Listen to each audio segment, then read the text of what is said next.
Dentro de un aporte más de opinión laboral, no pretendo que el presente sea el ABC, como dicen, de las jornadas extras, pero sí dar algunas ideas, algunos ítems para evitar contravenir la ley y caer en una desobediencia al contrato de trabajo o bien incluso en una infracción laboral por desconocimiento de la aplicación de este instituto. En primer lugar, se debe decir que, como su término lo indica, es algo extra, las jornadas extraordinarias, y posterior al tiempo ordinario que se trabaja dentro de una jornada ordinaria. De allí que su pago se valore con un 50% más por cada hora laborada. Por ejemplo, si trabajo ordinariamente 8 horas al día y resulta que debo quedarme laborando, me puse de acuerdo con mi patrono, quedarme laborando una más, o sea, la hora novena o la 9, esa me va a pagar, se me va a pagar con un 50% más del resto de horas laboradas de manera ordinaria. Si gané 1.000 colones, veámoslo con ejemplos ya con dinero. Si gané 1.000 colones cada hora ordinaria, la 9 se le va a tener que añadir un 50% con base en lo que dice el código de trabajo. Esto equivaldría entonces que se me retribuya la hora novena a 1.500 colones. En segundo, no son las horas extras en principio, salvo las excepciones propias de la ley, en principio no son obligatorias. No obstante, bajo los principios generales del derecho laboral, hay que son lealtad, comunicación oportuna, principio de legalidad dentro del ámbito del sector público. Por ejemplo, en estos casos sí debo laboral.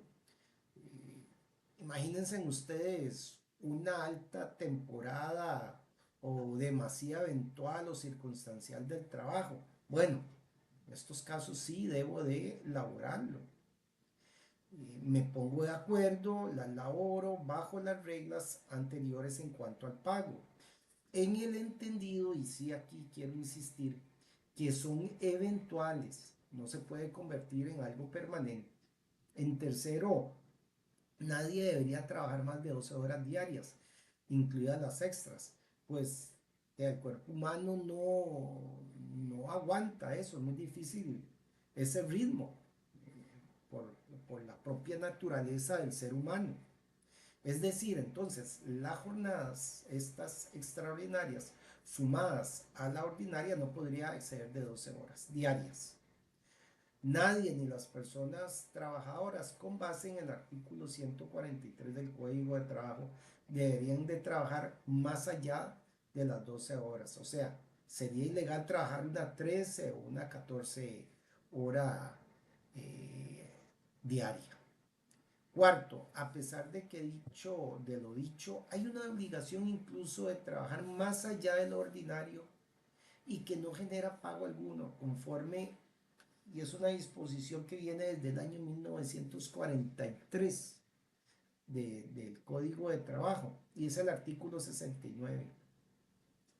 En estos casos, cuando surja un imprevisto, un siniestro, un riesgo inminente, imagínense un incendio dentro de la empresa, donde ese riesgo signifique atentar contra la vida propia de las personas o intereses del patrono o de algún compañero de trabajo, que cuando se encuentren en este peligro, esto es entendible y muy humano conforme a los principios generales del derecho al trabajo, que yo voy a tener que quedarme con nada extraordinarias. Y además esto no da en ningún momento a que se le pague a la persona eso trabajado, porque es algo, insisto, muy humano, donde tiene que haber una ayuda oportuna. Quinto, los menores de edad, o sea, estamos hablando de las personas que pueden laborar de 15 para arriba, Si bien conforme al Código de la Niñez y de la Adolescencia pueden trabajar sin permiso alguno bajo ciertas reglas, y precisamente una de ellas es que no se les habilita para trabajar más de su jornada ordinaria, que en los casos de las personas menores es de 6 horas. Es decir, bajo ninguna circunstancia pueden laborar jornadas entonces de tipo extraordinarias extras. Sexto, la persona trabajadora es la que debe mostrar en caso de un cobro que trabajó la jornada extraordinaria, al ser precisamente algo eventual, salvo que se haya vuelto permanente o habitual. En este caso le va a corresponder a la parte patronal demostrar la falta de veracidad. Esto conforme a un voto del año 2025, precisamente el número 50 de la Sala Segunda de la Corte Suprema de Justicia. Séptimo, la jornada extraordinaria implica ajustar aportes a la asociación solidarista en caso de existir, además en cuanto a lo que tiene que ver con el aguinaldo, las vacaciones. Y por supuesto se debe reportar lo real ganado ante la Caja Costarricense de Seguro Social dentro del plazo laborado, por ejemplo, dentro del mes. Octavo, hay un criterio de la Dirección de Asuntos Jurídicos del Ministerio de Trabajo, es el DAJDAE número 332 del año 2025, que refiere que las extras son consecuencia precisamente de necesidades emergentes, urgentes e impostergables de las empresas, y por tanto van a ser temporales. Pero cuando ya se vuelve algo común o permanente, pierden precisamente esa esencia. Y en este caso, lo que se recomienda o lo recomendable sería eh, que la parte empleadora, la parte fuerte de la relación laboral, o sea, la parte patronal, contrate más personal para la atención de ese rubro empresarial, porque ahí hay algo que no calza, que se mantenga en el tiempo las jornadas extraordinarias.